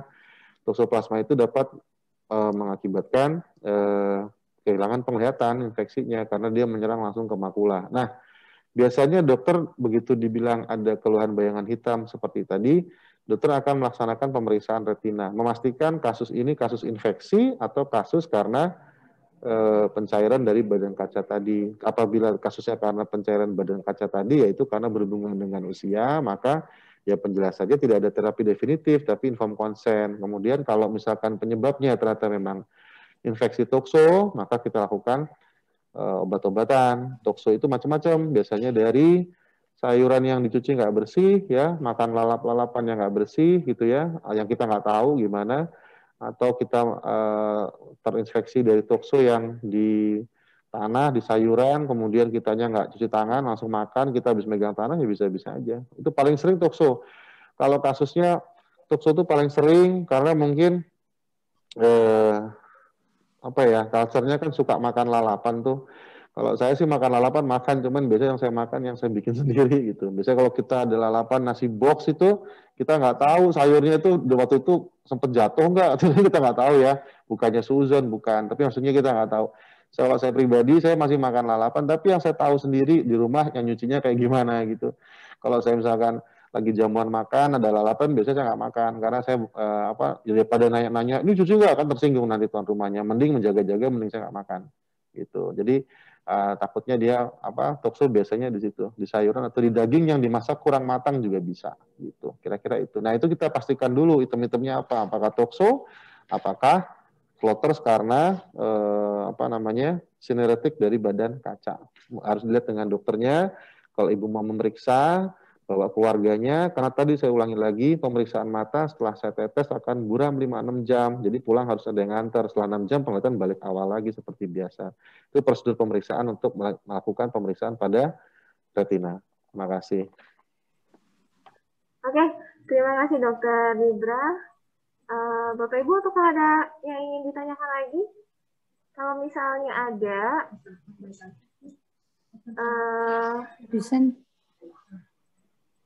apakah ada, nanti biar kita open mic.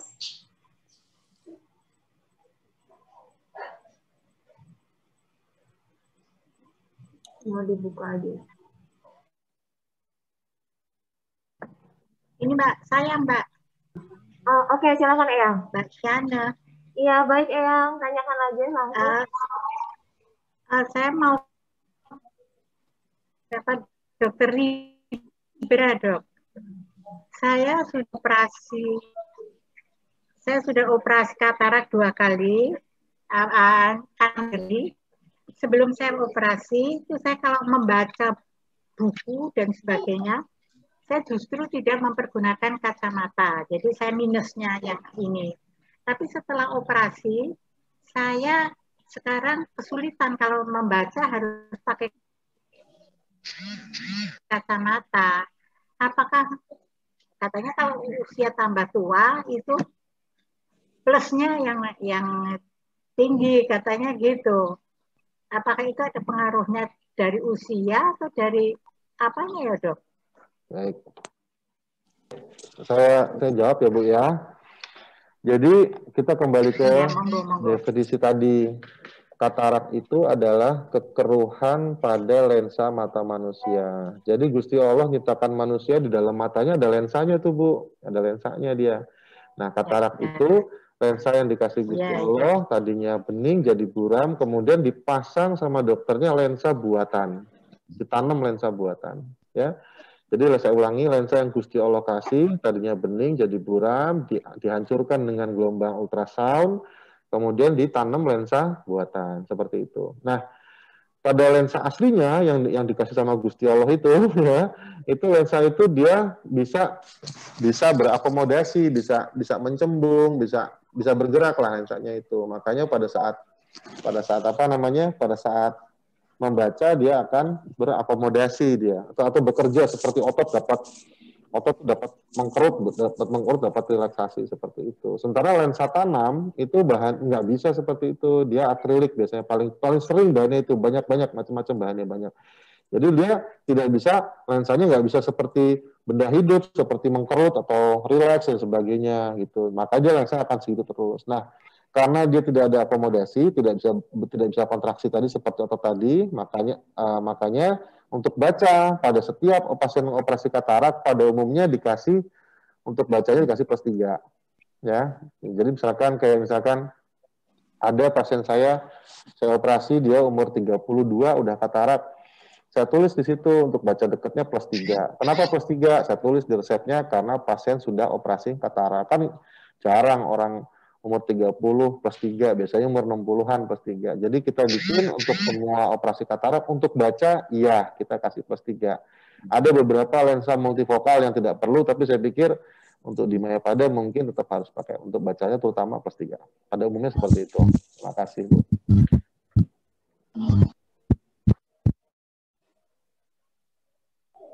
Oke, dokter. Ini masih ada pertanyaan lagi, tapi dokter Libra lagi tentang mata. Dari Bapak Agus Sukamto, saya umur 69 tahun, operasi katarak mata sebelah kiri. Dokter matanya menyarankan ditetesi Catalent 4 kali sehari, apakah tidak berbahaya? Terus kalau katarak bisa timbul lagi dan harus dioperasi lagi, dok? Ya. Saya mau tanya dulu, yang Qatar lens tuh untuk yang mata yang belum dioperasi ya, maksudnya ya? Atau gimana?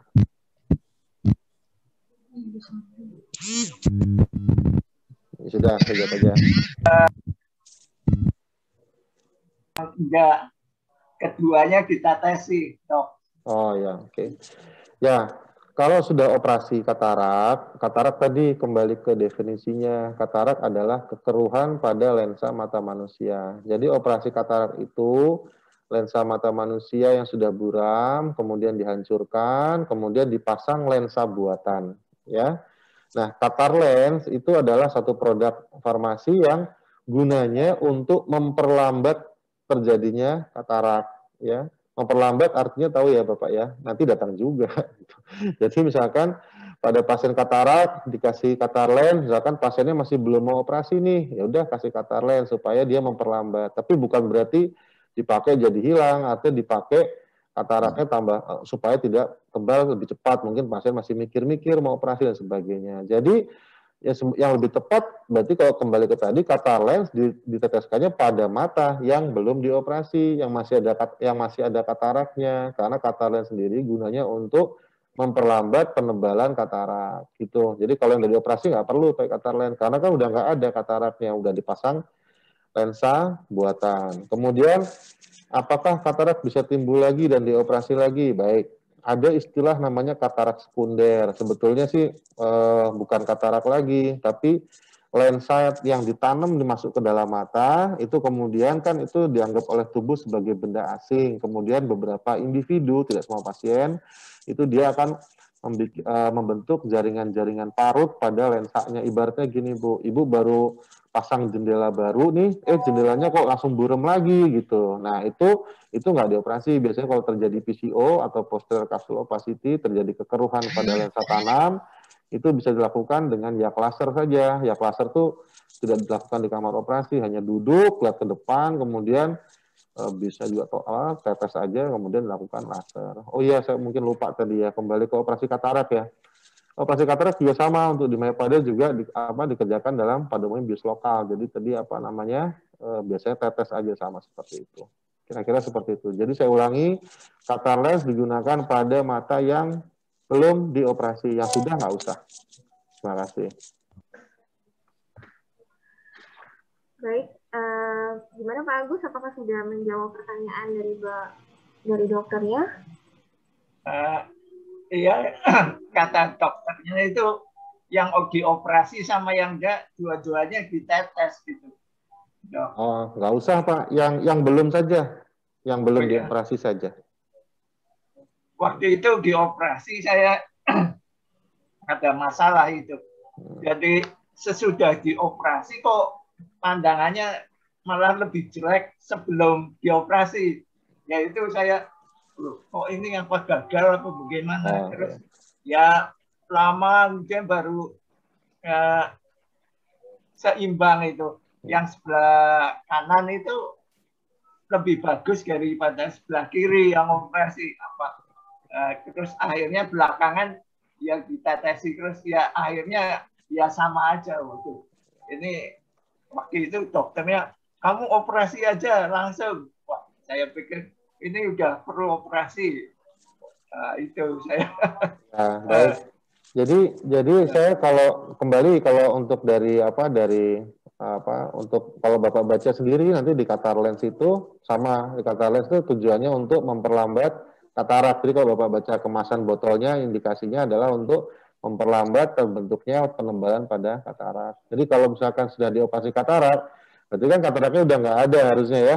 Jadi nggak perlu ditetesi catar lens. Tapi masalah kasus setelah habis dioperasi, penglihatannya menjadi tidak menjadi lebih baik dan sebagainya, tentunya banyak faktor-faktor yang lain. Apakah ada penyulit pada anatomi yang lain, apakah penyebab-penyebab lain yang perlu saya lihat dulu. Kalau itu saya nggak bisa jawab kalau yang itu, karena saya harus lihat kondisi pasien seperti apa. Dengan menggunakan pemeriksaan dengan menggunakan alat-alat yang saya lihat dulu kira-kira ini apa. Kira-kira seperti itu Bapak. Terima kasih.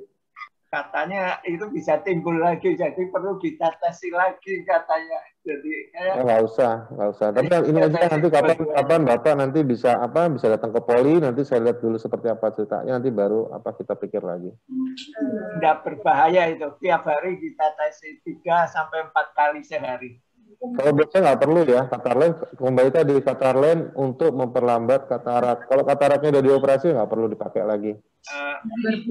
Kalau biasa kata seperti itu, matanya untuk lihat terus ditetesi ya jadi terang dok. Nggak usah, saya pikir nggak perlu untuk catar lens. Untuk catar lens ya, untuk catar lens saya pikir nggak perlu. Oh iya, tapi nggak berbahaya ya, 4 kali sehari. Nggak usah dipakai lagi catar lensnya Pak. Oh ya? Nggak usah, kalau catar lens nggak usah. Oh. Kalau udah operasi katarak ya nggak usah. Oke.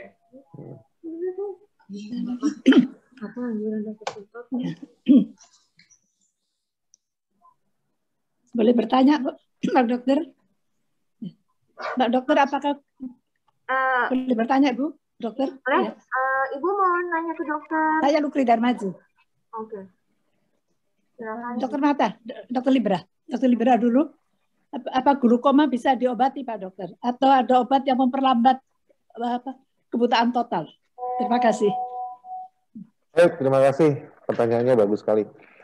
Glaukoma adalah kerusakan pada saraf mata. Kebetulan bidang saya glaukoma. Ya, jadi pada glaukoma itu per definisi adalah kerusakan pada saraf mata dapat disertai hilangnya lapang pandang dan tekanan tinggi bola mata menjadi salah satu risikonya. Jadi penanganan glaukoma adalah harus kontrol teratur, kita lihat tekanannya berapa. Tekanan secara umum di bawah 21 mm air aksa.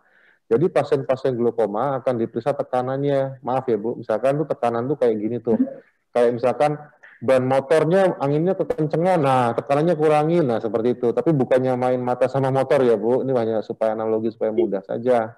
Jadi tekanannya berapa? Tekanannya normalnya biasanya di bawah 21. Nah, dokter yang akan kerja, dokter mata akan memonitor tekanan ibu, kemudian nanti diberikan obat-obat supaya menjaga tekanannya baik. Satu. Kemudian dilihat juga nanti sudut-sudut matanya, apakah ini masuk dalam glaukoma sudut tertutup, apakah glaukoma sudut terbuka, apakah kasusnya kasus operasi, apakah kasus dengan obat saja.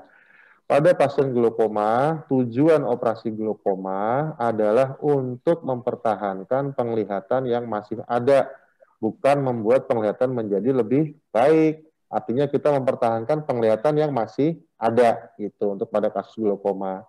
Nah, perlu kerjasamanya pasien glaukoma itu juga hafal obatnya. Biasanya obatnya Timol, Glaupen atau apa. Kadang-kadang pasien glaukoma kalau saya tanya, obatnya apa Bu?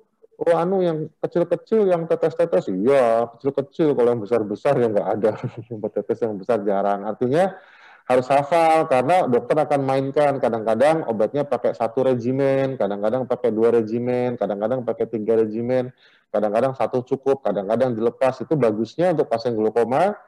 Pasien juga harus tahu mengikuti perkembangan terhadap dirinya sendiri. Karena kan ketemu dokter paling 15 menit ya paling lama ya. Tapi sehari-hari berikutnya kan ibu bisa ngobatin sendiri, cara netesin obatnya sendiri, kalau perlu bikin diary sendiri. Tanyakan ke dokter mata manapun ibu berobat untuk kasus glaukoma, tanya ke dokternya. Dokter, berapa tekanan bola mata saya hari ini? Oh segini, catat. Gitu aja.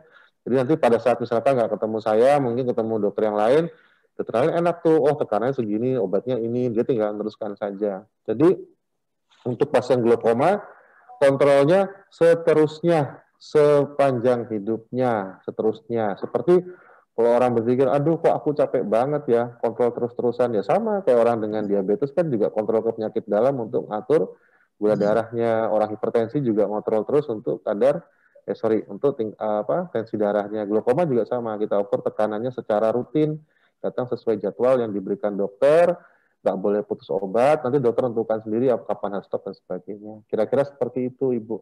Terima kasih. Terima kasih. Dan masih bisa itu, bisa diperlambat, dicegah ya Pak Dokter ya. Yang penting tekanannya terkontrol. Nah itu kadang-kadang tuh pasien kalau pasien glaukoma saya tanyain tekanannya berapa ya, obatnya apa ya, lo mau diulang pertanyaannya. Jadi baiknya pasien juga tahu supaya kita untuk evaluasi juga tahu. Jadi walaupun dokter ada sih catatannya sebenarnya follow up-nya, cuman misalkan ibu pindah rumah sakit ngetes yang lain, baiknya ibu tahu juga supaya kita bisa tahu, karena untuk glaukoma itu harus seterusnya gitu. Kira-kira seperti itu. Terima kasih Pak Dokter. Baik. Terima kasih Pak Dokter. Terima kasih Dokter Libra. Ini untuk pertanyaan untuk Dokter Sentot, pertanyaan dari warga kita yang ada di Rukun Senior Living. Beliau menanyakan, apa anjuran berpuasa untuk senior dengan diabetes, Dok? Pertanyaannya, ya kira-kira demikian. Jadi usianya kalau kurang lebih sekitar 80 tahunan, dan beliau ada diabetes.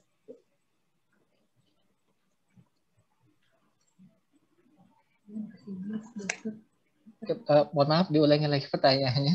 Tadi yang pertama agak putus tadi. Oke.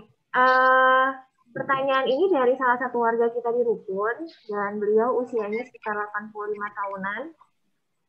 Beliau menanyakan, apa anjuran berpuasa untuk senior dengan diabetes? Karena kan kalau misalnya kurang konsumsi gula juga lemas ya. Jadi apa sebaiknya gizinya dan makanan minumannya? Demikian, Dok.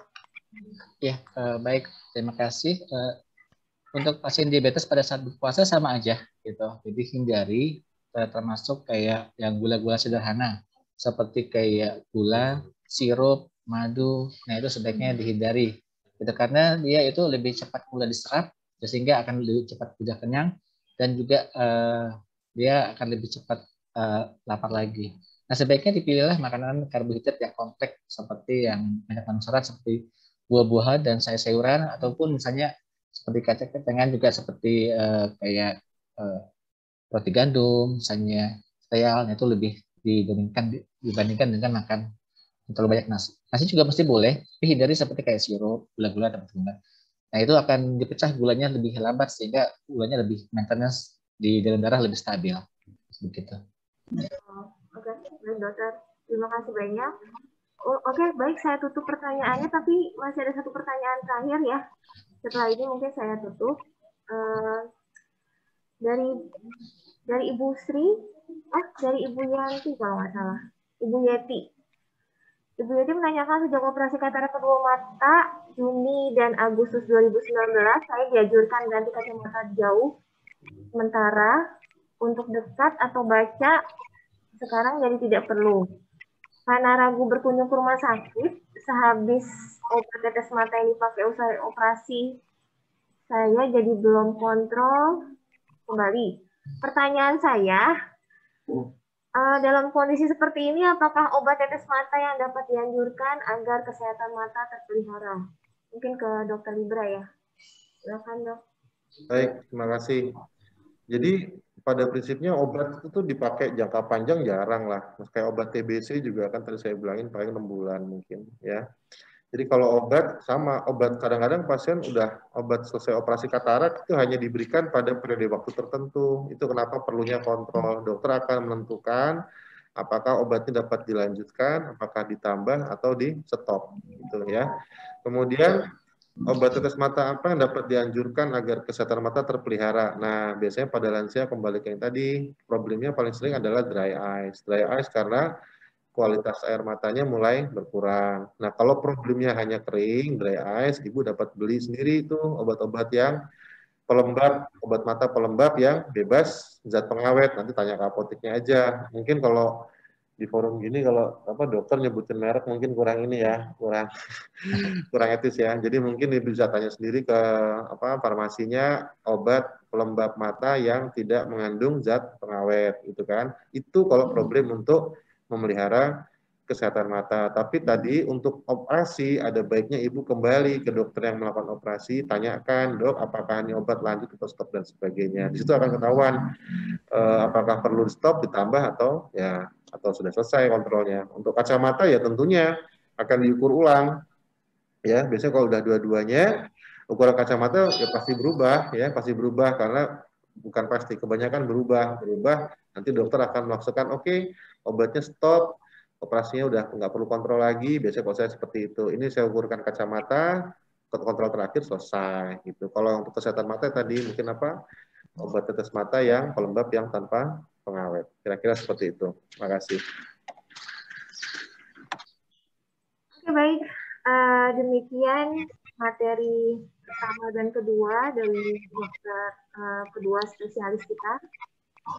Sekali lagi terima kasih untuk Dr. Sentot Handoko dan Dr. Libra Sakti yang telah meluangkan waktu sibuknya untuk mau sharing materi yang sangat berguna dan bermanfaat ini di bulan puasa khususnya. Terima kasih dokter.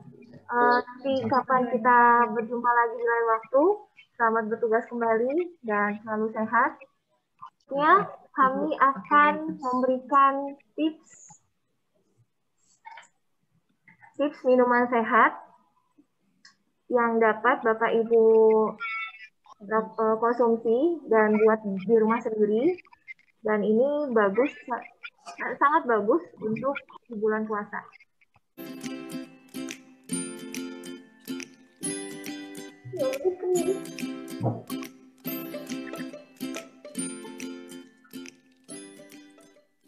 Halo Bapak Ibu, apa kabar? Kembali lagi bersama kami tim Activity Rukun Senior Living.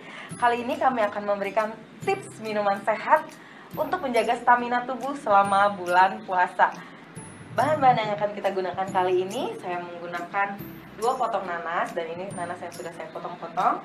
Kemudian 1 buah apel, ini juga sudah saya potong-potong. Kemudian 1 buah wortel. Kemudian ada juga madu, kita cukup pakai 2 sendok makan madu, dan bahan-bahan ini cukup untuk membuat 2 gelas jus. Baik Bapak Ibu, kita langsung saja ke cara membuatnya. Nah, pertama-tama kita potong-potong dulu nanasnya.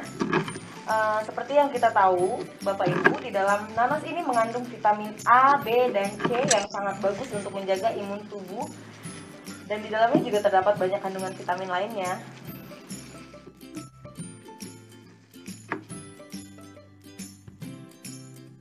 Nah, kemudian yang kedua apel. Di dalam apel terkandung vitamin A, vitamin C, dan K yang baik untuk menjaga kesehatan jantung, menurunkan berat badan, dan tinggi kandungan antioksidannya menurunkan resiko diabetes, mencegah kanker, dan menjaga kesehatan tulang. Baik Bapak Ibu, kita potong apelnya. Bapak Ibu tidak perlu mengupas kulitnya karena ternyata di dalam kulit apel ini terkandung vitamin yang sangat tinggi. Tapi terserah selera Bapak Ibu juga, kalau memang Bapak Ibu mau dikupas juga boleh. Nah, kemudian ada wortel. Di dalam wortel ini terdapat vitamin B dan juga vitamin K1. Nah, K1 ini penting untuk pembekuan darah dan dapat menjaga kesehatan tulang. Dan vitamin B6 yang terkandung dalam wortel ini juga berperan dalam mengubah makanan menjadi energi. Jadi sangat cocok sekali ya bagi Bapak Ibu yang sedang berpuasa. Dan yang terakhir adalah kalium yang berfungsi sebagai sumber tenaga dan kekuatan otot. Jadi kita potong juga kecil-kecil wortelnya.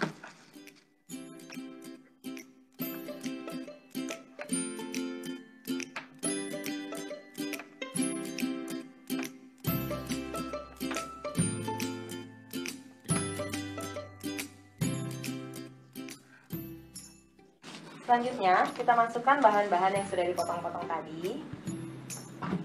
Yang pertama, saya masukin apelnya. Kemudian wortelnya.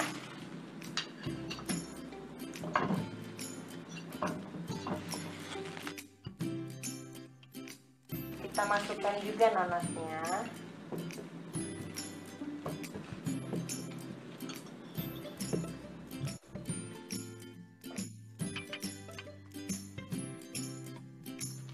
Dan juga 2 sendok teh madu.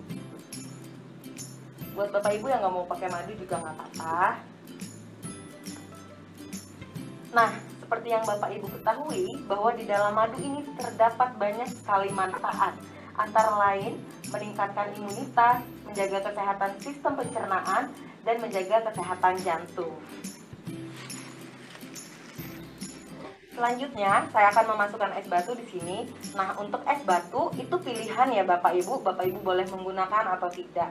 Kalau memang Bapak Ibu mau menikmatinya dingin, Bapak Ibu boleh menggunakan es batu ini.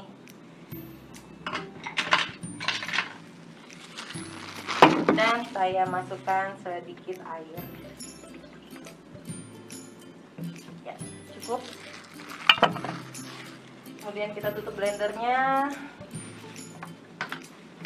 Dan kita mulai memblender.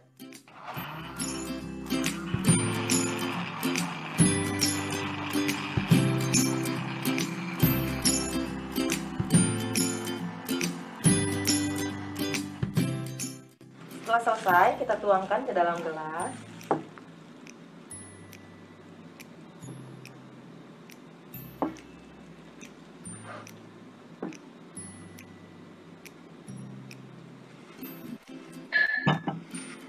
Dan kita bisa kasih garnish biar lebih cantik Bapak Ibu.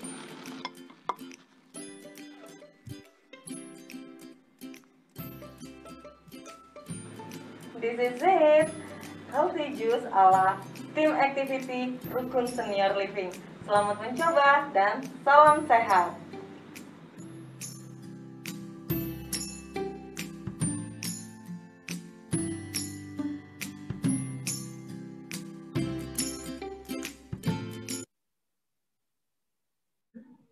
Baik, Bapak Ibu, itulah tips kesehatan dari tim kami, tim activity di Rukun Senior Living.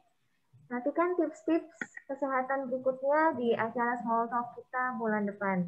Dan rencananya di bulan depan itu kita akan membahas dan mengundang narasumber pembahasan materinya tentang gizi pada senior. Jadi nantikan small talk kita bulan depan lagi ya Bapak Ibu. Tips kesehatan tadi menutup acara small talk hari ini di bulan April ini. Saya terima kasih kembali kepada Dr. Santo Handoko dan Dr. Ibra Sakti atas waktunya, waktu yang berharganya. Dan terima kasih juga untuk UMC Mayapada Hospital sebagai sponsor kami di acara small talk. Dan bulan berikutnya juga masih ya dengan UMC. Yang terutama kita berterima kasih kepada Bapak Ibu yang telah meluangkan waktunya di siang dan menjelang sore hari ini. Mungkin yang bagi yang puasa, selamat menjalankan puasa Bapak Ibu. Tetap semangat dan tetap sehat terus karena sudah mendapat materi yang berguna sekali dari dokter-dokter kita hari ini. Baik, saya akhiri. Dari Rukun Senior Living, kami mengucapkan terima kasih dan mohon maaf bila ada kesalahan dan kekurangan. Saya akhiri small talk hari ini. Sampai jumpa lagi di bulan berikutnya, Bapak Ibu. Sampai jumpa.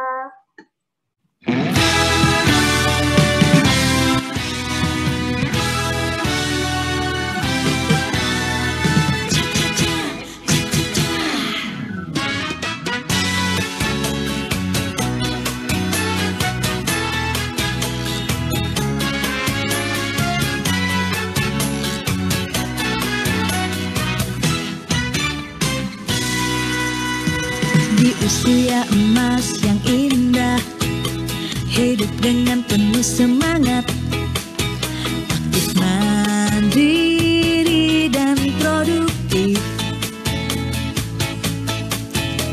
menciptakan kenangan baru untuk menggapai kebahagiaan dengan teman bersama selalu.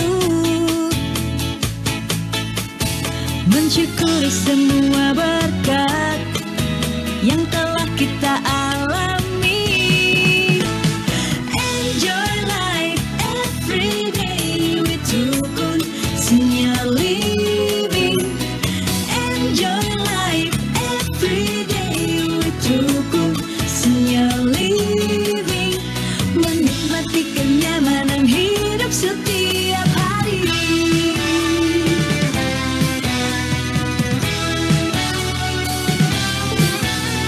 Senantiasa pikir positif, maksimalkan kehidupan.